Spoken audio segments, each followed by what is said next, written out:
যে আমার ফুড, আমার ড্রিঙ্কস, আমার ইনকাম, আমার ড্রেস আপ, আমার এন্টারটেইনমেন্ট, আমার সবকিছু হালাল দিয়ে আমি সাজাবো।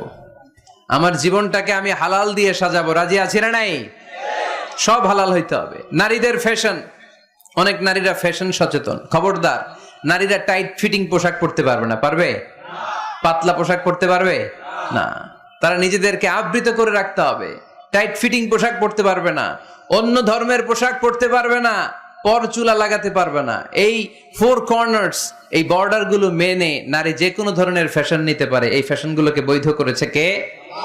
এজন্য রাব্বুল আলামিন বলেন, ইয়া আইয়ুহান নাসু কুলু মিম্মা ফিল আরদি হালালান তাইয়্যিবা ওয়া লা তাত্তাবিউ খুতুওয়াতিশ শাইতান ইন্নাহু লাকুম আদুউম মুবিন।